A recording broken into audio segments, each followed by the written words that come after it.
Okay, let's jump right in. Imagine for a second, a war just kicks off in the Middle East, and boom, just like that, one of the most vital arteries of the entire global economy, the Strait of Hormuz, is slammed shut. Now, this isn't some far-off regional squabble. No, this is a shockwave, and it's headed for all of us. 20%. Just let that number sink in. That's the figure that has every world leader, every CEO, every economist on the planet absolutely glued to their screens, holding their breath. Yeah, 20% of the entire world's oil supply. And it's now stuck, completely trapped on the wrong side of this new blockade. I mean, think about that.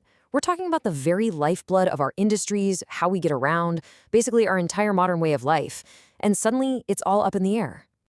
So, the big question is, what happens next? You can bet that's the question echoing down every hallway in Washington and bouncing across every trading floor in the world. And that's exactly what we're going to unpack right now, piece by devastating piece. Okay, so the first big ripple, it slams right into the United States. Now, you might be thinking, wait, isn't America a huge energy exporter now because of the whole shale revolution? And yeah, you'd be right. But here's where it gets really complicated. This shock doesn't bring the country together.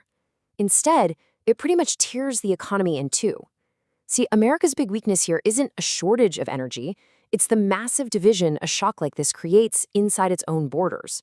And you can really see that split right here. I mean, look at this. You've got your clear winners, the oil states, your Texas and Alaska. The big energy companies are making a killing, and so are their shareholders. But then there's the other side, and that's basically everyone else. You and me at the gas pump, watching prices skyrocket. Airlines are getting hammered by fuel costs. Pretty much every other industry is facing this huge new bill. And of course, it hits the poorest families the hardest. And you know what's wild? The stock market tells this exact same story, just in numbers. The S&P 500 as a whole is down, right? But if you zoom in, wow, the energy sector is actually up 4%. Meanwhile, pretty much every other part of the economy, materials, consumer goods, even big tech, is in the red. It's a perfect picture of that economic civil war we were just talking about. But here's the real gut punch. This isn't just about companies making more money. What's really happening here is a huge transfer of wealth. This quote here says it all. The lowest earning Americans spend almost twice as much of their budget on gas and electricity as the richest folks do, so when prices spike, they're the ones getting squeezed just to get to their jobs or keep the heat on. And where does all that extra money go? Straight into the pockets of the, you guessed it, wealthier people who own stock in those energy companies. All right, let's hop over to the other side of the globe because this story is getting bigger. We're talking about China now, the world's #1 energy user. For them, this whole situation is a total nightmare, and you better believe they're throwing everything they've got at it, using the full power of their state-controlled economy. The thing to really get here is China's Achilles heel. It is massively, dangerously dependent on energy it has to import from other countries. I mean, to really feel the pressure they're under, you gotta understand their energy appetite. It's just staggering. China uses more energy than the US, Russia, and India combined. And a huge slice of that imported energy pie, we're talking over half of the oil it absolutely needs, well, it used to sail right through the Strait of Hormuz. Now that it's blocked, that's not just a problem. It's a profound systemic weakness. So what do? China pulls out its emergency playbook, and it's got a few key moves. First up, they get their smaller, more nimble teapot refiners to start processing any Iranian oil they can get their hands on, stuff that might slip through the cracks. Step 2, they get ready to crack open their massive strategic oil reserves. Third, they slam the brakes on exporting their own gasoline and diesel. They need to keep every last drop at home.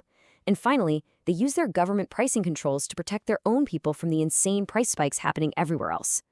It is an absolutely high-wire act to keep things from falling apart. So while the big players like the US and China are making their moves, the real human cost of this crisis is starting to show up somewhere else entirely. In the developing world, this isn't just about the economy. For them, this is an existential crisis. See, the thing is, these nations are getting hit by a perfect storm of problems that richer countries just have the resources to handle. It really makes you ask, right? Who pays the ultimate price when something like this happens? And the answer, pretty much every time, is the people who can least afford it. I mean, just look at this list. It's a whole collection of perfect storms. You've got Pakistan, spending a fortune on imported oil with barely any cash reserves to pay for it. Then there's Egypt and Nepal. A huge chunk of their economies relies on money being sent home from their citizens working in the Gulf states. If this war messes up those jobs, that money just stops. And then you have Sri Lanka, which is just getting back on its feet after its last economic meltdown, a meltdown that was also kicked off by an energy crisis. And this isn't some theoretical problem. The impact is happening right now, and it's real.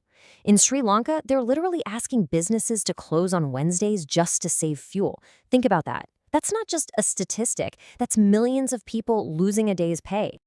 Over in Pakistan, it's the same story. Schools are shutting down, and universities are having to go back to online classes. Any progress they were making is just grinding to a halt.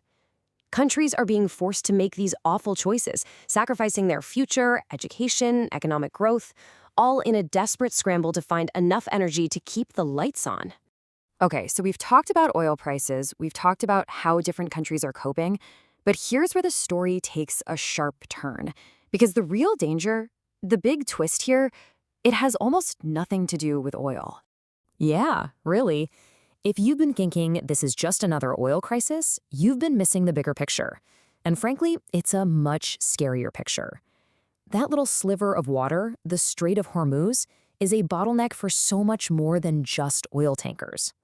There's a term for this, the scatter shock. It's what happens when one single event in one place sets off this chain reaction, this cascading failure that ripples through the supply chains for all sorts of other critical stuff. Just look at these numbers. It is mind-blowing. We're not talking about oil anymore. Suddenly, 45% of the world's traded sulfur is just gone. A third of the global helium supply, the stuff we need to make microchips, vanishes. Almost a quarter of all aluminum is trapped. And 22% of urea, one of the most important fertilizers on Earth, also stuck. And the knock-on effects are just immense. No urea means fertilizer prices go through the roof, which puts the global food supply at risk. Without those petrochemicals, you can't make everything from plastics to paints to medicines. The helium shortage could cripple the entire tech industry. And with a quarter of the world's aluminum gone, building anything just got way more expensive. That is the scatter shock. So let's step back and pull all of this together. What does it all mean? Well, what this whole scenario, which is hypothetical but terrifyingly realistic, what it really shows us is just how fragile our whole global system is, how interconnected and, honestly, how vulnerable it is. You can see the whole chain of events laid out here. It all starts with one trigger. A single choke point gets blocked. That instantly throws energy markets into a panic. From there, you get that weird, divided pain in wealthy countries and an absolute catastrophe in developing nations. But the whole time, underneath the surface, that scatter shock is spreading, freezing up supply chains for fertilizers, metals, and chemicals. And the end result is this complex, multi-layered global crisis that blindsided almost everyone. And it all leads to one pretty unsettling question, doesn't it? If blocking one single 54-kilometer-wide stretch of water is enough to push the entire world economy to the edge of a cliff, you have to ask yourself, how strong, how resilient is this system we've all built? Really?